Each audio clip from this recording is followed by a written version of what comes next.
Seigneur soit avec vous. Et avec votre esprit. Évangile de Jésus-Christ selon saint Luc. Gloire à toi, Seigneur.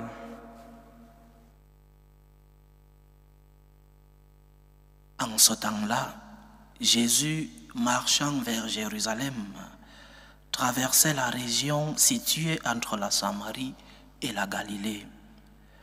Comme il entrait dans un village, 10 lépreux vinrent à sa rencontre. Ils s'arrêtèrent à distance et lui crièrent : « Jésus, Maître, prends pitié de nous. » À cette vue, Jésus leur dit : « Allez vous montrer aux prêtres. » En cours de route, ils furent purifiés. L'un d'eux, voyant qu'il était guéri, revint sur ses pas en glorifiant Dieu à pleine voix. Il se jeta face contre terre aux pieds de Jésus en lui rendant grâce. Or, c'était un Samaritain. Alors Jésus prit la parole en disant : « Tous les 10 n'ont-ils pas été purifiés ? Les 9 autres, où sont-ils ? » Il ne s'est trouvé parmi eux que cet étranger pour revenir sur ses pas et rendre gloire à Dieu. Jésus lui dit : « Relève-toi et va, ta foi t'a sauvé. » Acclamons la parole de Dieu. Louange à toi, Seigneur Jésus. L'événement de la guérison des 10 lépreux met sous notre regard 2 types de mots, mots M-A-U-X, et 2 types de mots qui parfois troublent notre relation avec Dieu. Les 10 souffraient d'une maladie physique, premier mal, un mal physique, la lèpre. C'est pourquoi ils vivaient isolés. L'Évangile dit qu'ils s'arrêtèrent à distance. Ils vivaient éloignés des villes puisque la lèpre se contaminait par contact. Le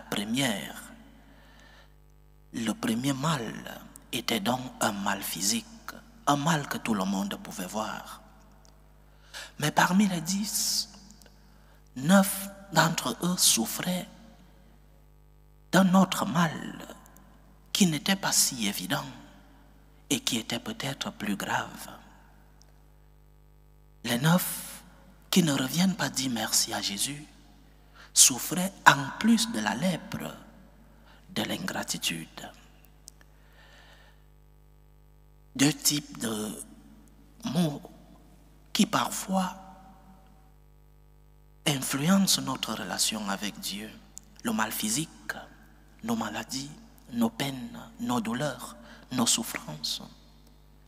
Et le mal spirituel, le mal moral.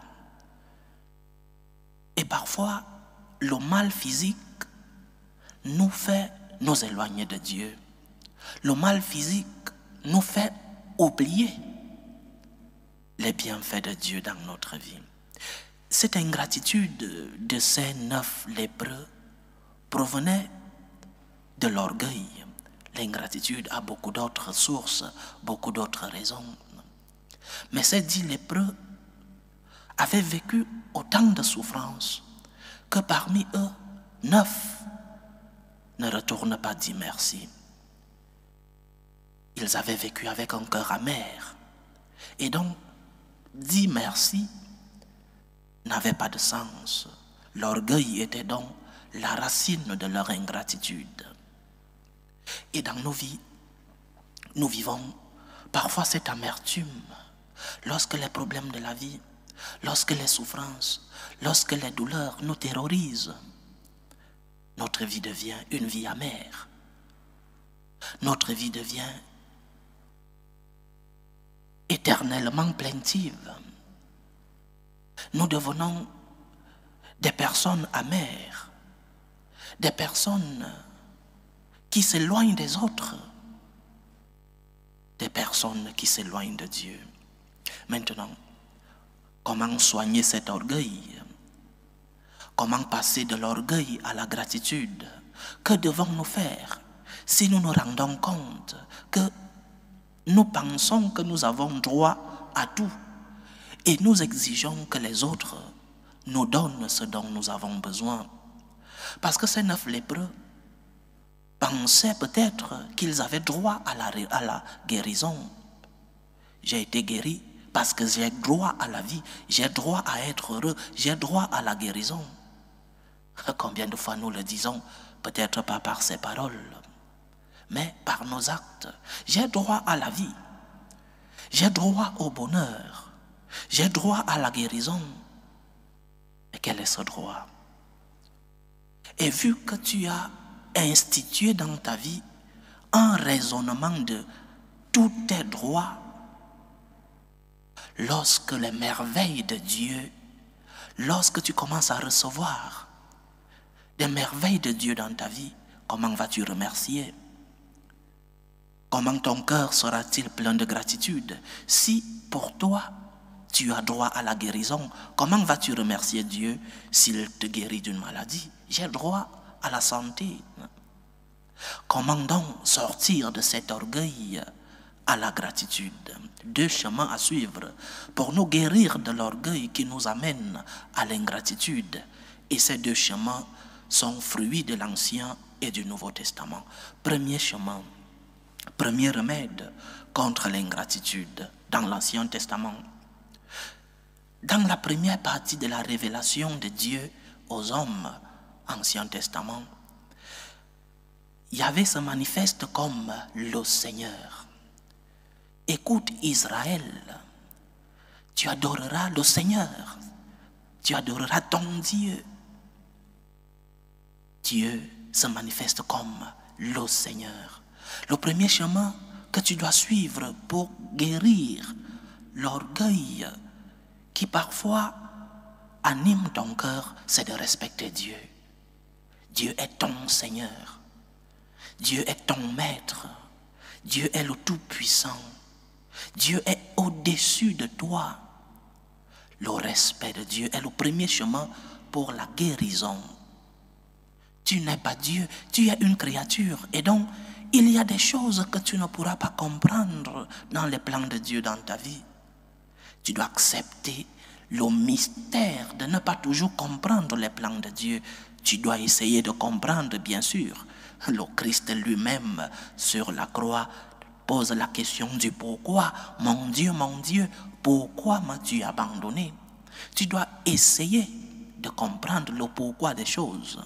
C'est pourquoi le Seigneur t'a donné une intelligence, une raison. Mais cette raison n'est pas illimitée. Cette raison n'est pas infinie. Et il arrive un moment où tu dois accepter le mystère. Seigneur, pourquoi me laisses-tu souffrir? Seigneur, pourquoi autant de douleurs dans ma vie, dans ma famille, dans ma patrie? Seigneur, pourquoi autant de souffrances dans ma vie? J'aimerais bien comprendre, Seigneur.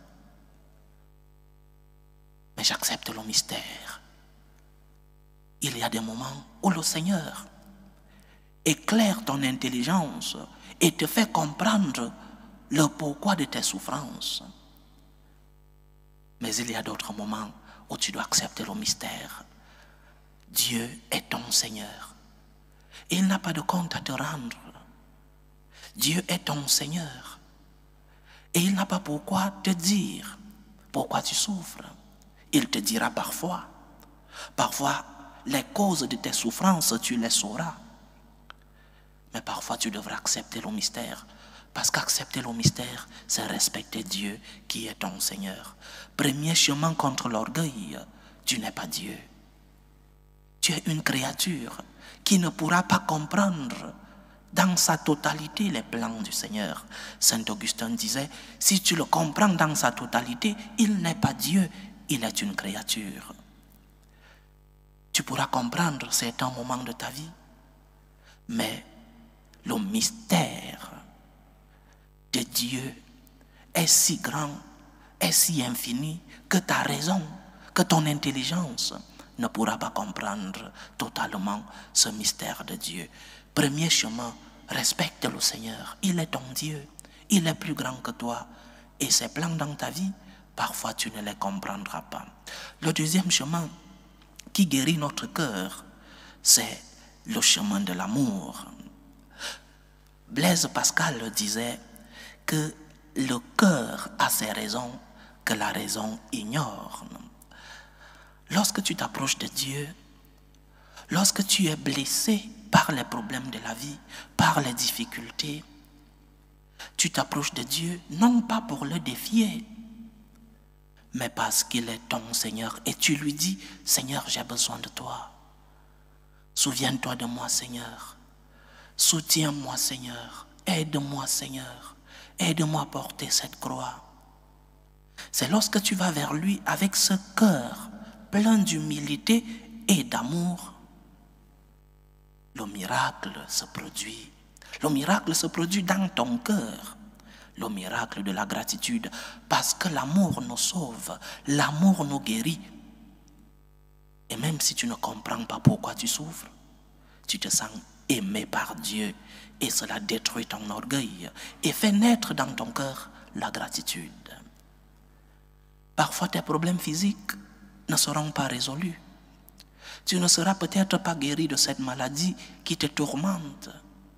Tu n'auras peut-être pas cet emploi que tu cherches. Ces douleurs qui tourmentent les tiens ne seront peut-être pas résolues, les douleurs physiques, mais tu seras guéri de la lèpre spirituelle, de la lèpre morale, parce que tu respectes Dieu et parce que tu as fait l'expérience de l'amour de Dieu, parce que ta mémoire se rappelle des bienfaits de Dieu, des merveilles du Seigneur dans ta vie. Souviens-toi de l'amour de Dieu. Souviens-toi des merveilles que tu as reçues du Seigneur. Souviens-toi de tant de bons moments que tu as vécus. Souviens-toi des bénédictions, des grâces que le Seigneur a fait pour toi. Le puissant fit pour moi des merveilles, dit la Vierge Marie. C'est ce que les 9 lépreux n'ont pas pu dire. Le puissant fit pour eux des merveilles.